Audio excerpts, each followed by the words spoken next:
Yo, what's up guys? Welcome to my YouTube channel for today's vlog natin.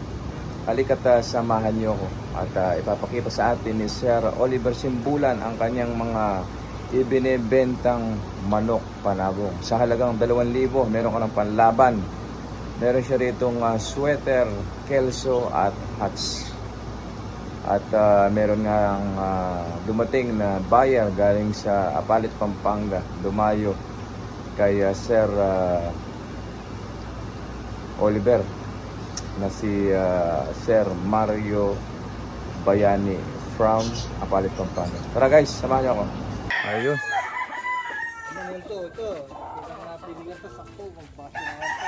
Lemon. May lumabas tayong lemon. Lemon yung inahin niya, sir, no? Ay, gold. Gold yung inahin, tapos yung tatay, Sweater. yung sweater. So ito, sir, magkano yung ganyang gold? Oh, 2.5. Kung kursunada nyo ito mga katakam, gold sweater. Ayan. Ang nanay nito ay gold. Ang tatay ay sweater. Ayan. Kung gusto niyo mga katakam, ito, mahilig sa gold. May puti-puti rin, no? Oh, may puti-puti. Saan niya nakuha yan? Sa sweater. Sa sweater, no? O yung puti-puti. Ito sa balayibo. So, ayan. Cross ng sweater at gold. Ayan. Kung kursunada nyo, hindi kayo mahilig sa Gilmore hats, hindi kayo mahilig sa kelso, mahilig kayo sa gold. Ito, halagang 2.5. Meron ka ng magandang gold sweater. Oh, sa off color. Ito, sir. Sir, magkano ito? Tingnan natin. Ito yung gray hats ni Sir Oliver. Ito yun. Yung mga off color, yung mahilig sa off color. Meron tayo ditong gray hats. Ayan. Ang ganda ng istasyon. Magkano ito, sir? 2.5. Ayan, oh.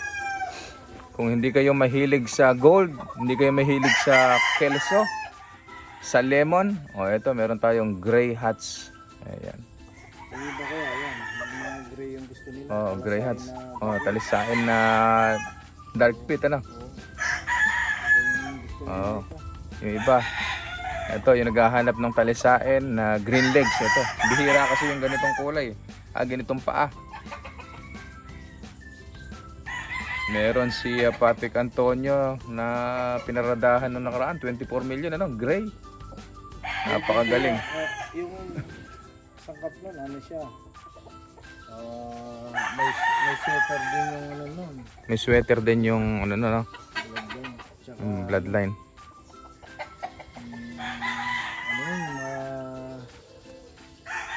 ano yun, John Bishop yun. Yun yung ginamit niya doon sa 24 million niya na yan, no? Talisay na yellow legs siya eh. Ay, nakita niyo rin pala. Sir Mario, napanood ba yung laban ni Patrick Antonio? Yung 24 million yung parada? Napakagaling, no? Nabalitaan lang na. Oo. Napakagaling nung manok na yun. Hindi nakaporma yung kalaban. So ito nga kataka mo. Gusto niya 24 24 million. million yung parada niya. Ilang manok na yun. So mga katakam, ito, oh. Gray hats. Oh, na green legs. Ayan. Baka merong may hilig sa off color dyan. Yung ano talaga nito kuya, Maclean hats siya. Maclean hats yung kanyang. Yung Maclean hats, di ba? Yung hats, yun yun. Yung tag din, yung Maclean hats siya. Ayan, talisay na hats. Gray hats. Ang tawag yan. Tingnan natin yung ibang pang out pa natin dyan. Ayun, meron pa palang gold dun, oh. Yung medyo bantam size lang sila.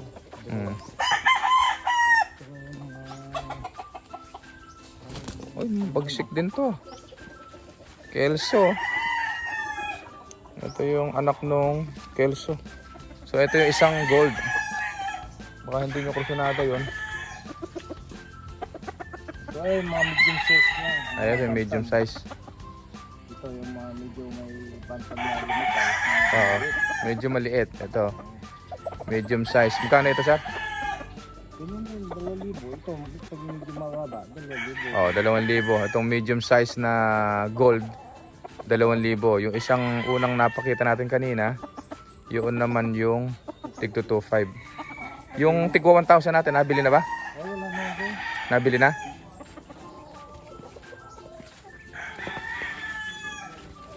Ito, Pero yan, yung mga basta na ito mga medium size. Oh, 2,000 din. Sweater, Kelso. Ayan. Sweater Kelso, 2,000 pesos. Ayan.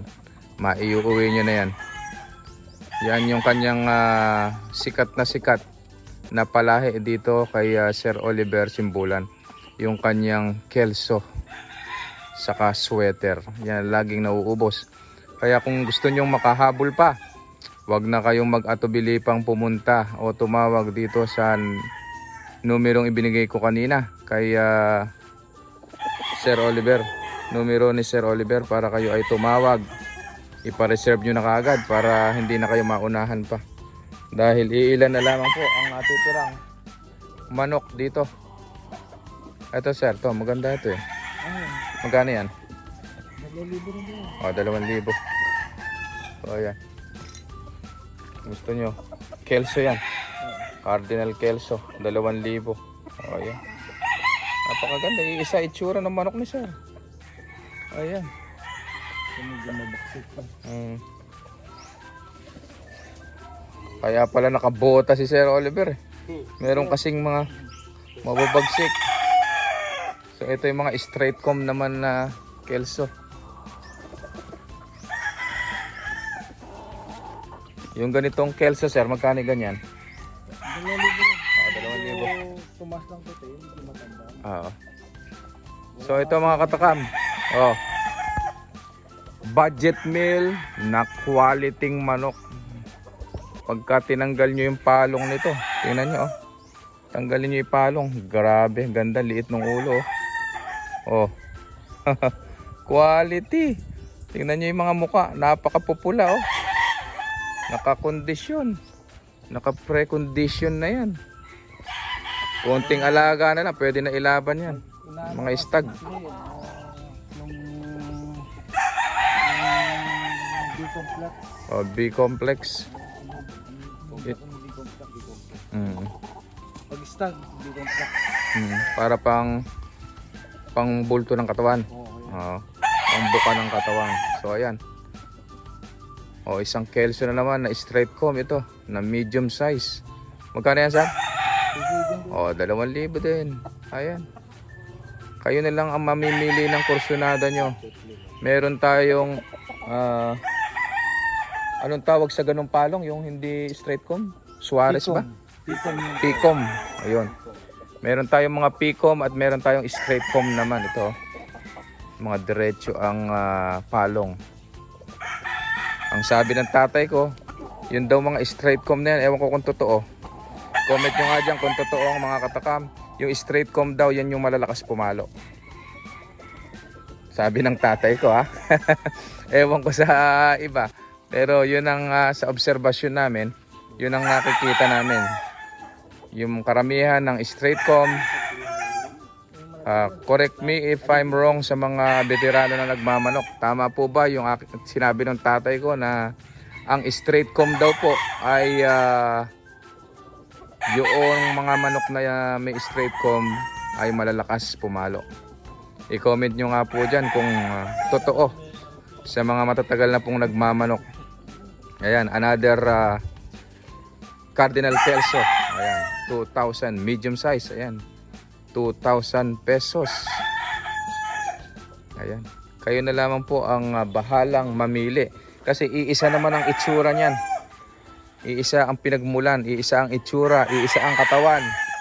So magkakatalo na lang sa kursunada nyo. Merong may kursunada ng Picom, may kursunada ng straight comb. So ayan, oh. Iisa naman itsura niyan.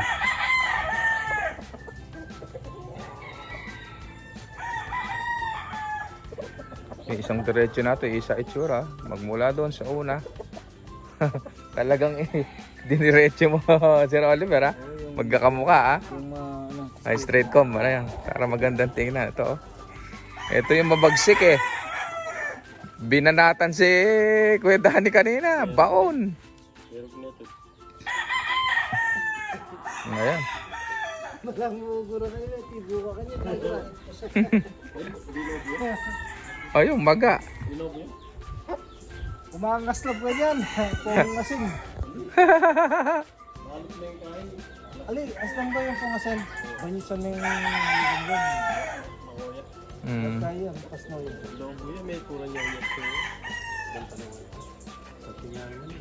Yan mo nga yan. Mamaya isikpaw nga natin yan. Tingnan natin kung talagang mainam. Bumaon sa ano eh. Sa tuhod eh. Ayan oh. Baka makursunadahan pa ni Sir Mario eh. Madagdagan pa yung kanyang nabili. Kasi itong kanyang nabili, iisa pa lang. So pagka binuhat mo, hindi timbang, nakatagilid oh. Mabigat yung kaliwa. So kailangan pa ng isa. So mamimili pa si Sir Mario. Baka may makursunadahan pa para balanse yung kanyang kahon na bibitbitin. So ayan mga katakam.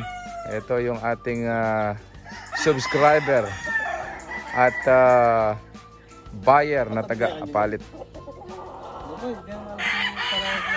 Ayan, marami pa tayo dito mga katakam. So inaanyayahan ko po kayo na bumisita dito sa game farm ni Sir Oliver sa Ayala, Pampanga. At mamili ng inyong kursunadang manok na panabong. Advance Merry Christmas and a Happy New Year sa ating mga katakam na lagi nakasuporta sa ating mga video. So hanggang dito lang, papaalam na tayo. Ay, ayan, sige po. Ayan. At iuwi na nga ni Sir Mario. Panoorin nyo na lang Sir Mario yung ating i-upload.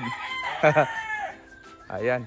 Magpapaalam na rin tayo. Para sa mga bago pa lang sa akin channel, please subscribe at i-click nyo na rin ang notification bell para lagi tayong updated sa aking mga susunod na video. Happy farming everyone. Thank you.